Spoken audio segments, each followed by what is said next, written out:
विस्तार से बात करेंगे। सबसे पहले बड़ी खबर की, जहां 5 पीसीएस अफसर और 30 कर्मचारियों पर सरकारी जमीन बेचने का गंभीर आरोप लगा है।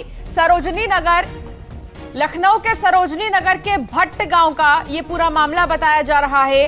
110 बीघा सरकारी जमीन भूमाफिया को बेचने का आरोप लगा है। भूमाफिया ने सरकारी जमीन पर कब्जा लेकर मुआवजा भी ले लिया है। राजस्व रिकॉर्ड में हेरफेर कर 110 बीघा सरकारी जमीन भूमाफिया को बेच दी गई है। सरोजनी नगर में साल 2020 से 22 तक तैनात रहे 5 पीसीएस और 30 कर्मचारियों पर कार्रवाई अब तय है।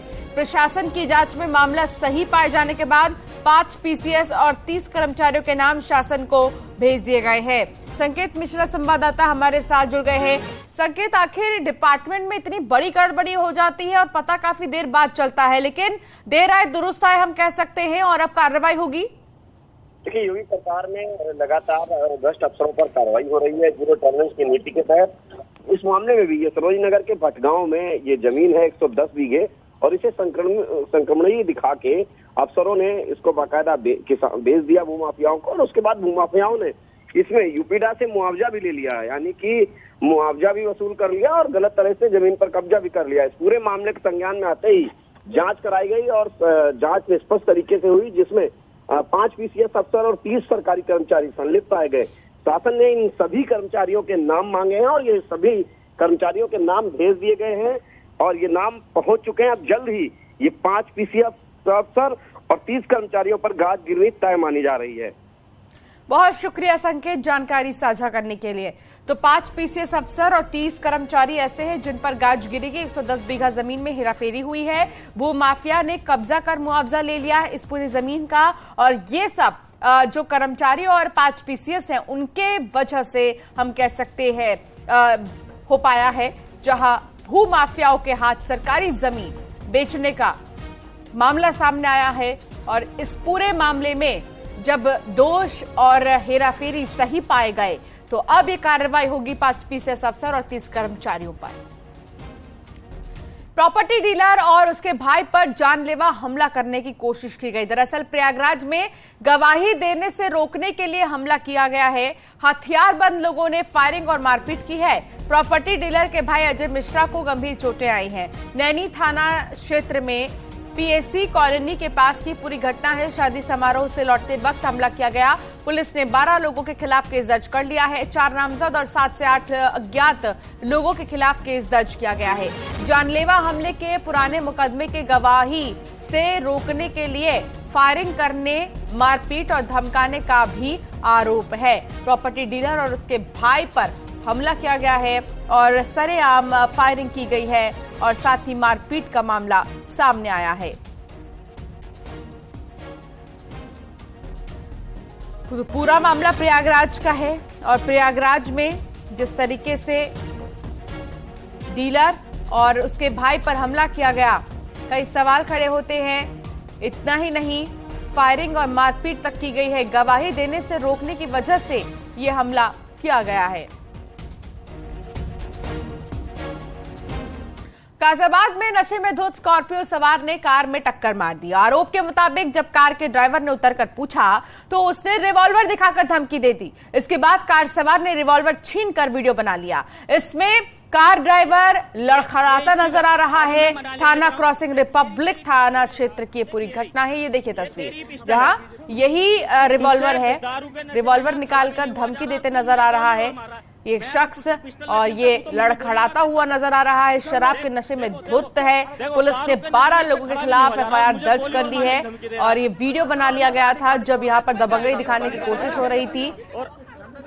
गाजियाबाद का पूरा ये मामला सामने आया। अब मैं मनाने के लिए कर रहा हूँ। देख, ये रही तेरी पिस्टल मेरे हाथ में, देख ये रही, ये तेरी पिस्टल है। अमित राणा संवाददाता मेरे साथ जुड़ गए हैं। अमित, पूरा मामला क्या है, विस्तार से बताएं। जी बिल्कुल, आपको बताना चाहूंगा, कल देर रात का पूरा मामला है। थाना क्रॉसिंग रिपब्लिक क्षेत्र का है, जहां स्कॉर्पियो गाड़ी में सवार एक व्यक्ति ने एक कार सवार को टक्कर मारी और दोनों में बातें कहासुनी हुई और कहासुनी इतनी बड़ी कि उसने स्कॉर्पियो से सवार जो व्यक्ति था उसने अपनी लाइसेंसी रिवॉल्वर निकाली और उसे डराने धमकाने लगा।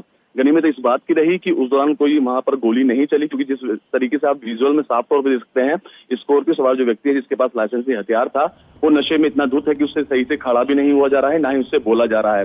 जब कार सवार ने उसकी पिस्टल उससे छीनी और उसका एक वीडियो भी बनाया और साफ तौर पर वीडियो में कह भी रहा है कि आपकी ये पिस्टल मेरे पास है।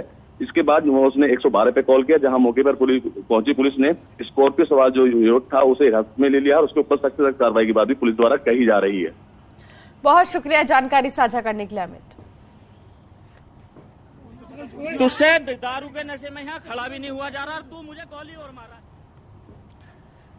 एटा में तेज रफ्तार गाड़ी ने बाइक सवार को रौंद दिया है। हादसे में बाइक सवार दोनों युवकों की मौके पर ही मौत हो गई। बताया जा रहा है कि फंक्शन से वापस लौट रहे थे, तभी रास्ते में हादसे का शिकार हो गए।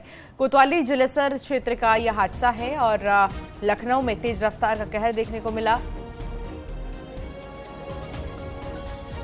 पति पत्नी और 2 बच्चों की मौत हो गई है।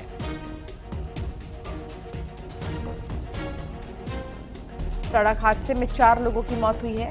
पति पत्नी और 2 बच्चों की। स्कॉर्पियो ने स्कूटी को टक्कर मार दी और स्कूटी पर पति पत्नी और 2 बच्चे सवार थे और मौत हो गई है इनकी। तेज रफ्तार का कहर देखने को मिला, जहां स्कॉर्पियो ने बेरहमी से टक्कर मार दी।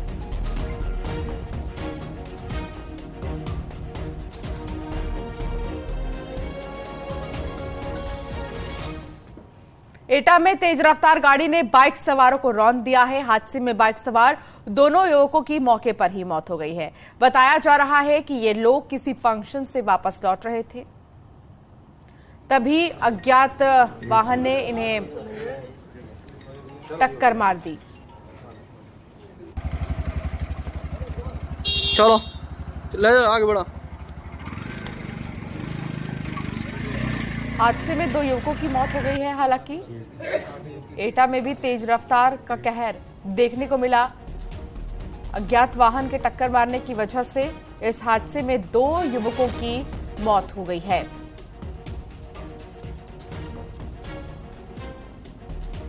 और ये देखिए, सड़क हादसे में 2 लोगों की मौत हो गई है। हालांकि सुबह से ही 3 जगहों से ऐसी घटनाएं सामने आ गई हैं और 3 जगहों से आपको हमने बताया कि आखिर कहां पर ये हादसे देखने को मिले हैं। और अब आप ये 3 तस्वीर देखिए, गाजियाबाद, लखनऊ और एटा की, जहां सड़क हादसे में मौत के मामले सामने आए हैं। गाजियाबाद में भी मौत का मामला सामने आया, तो दूसरी तरफ लखनऊ में भी एक शादी समारोह से पति पत्नी और 2 बच्चे लौट रहे थे और 4 की ही मौत हो गई। दर्दनाक मौत हो गई है। स्कॉर्पियो ने टक्कर मारी।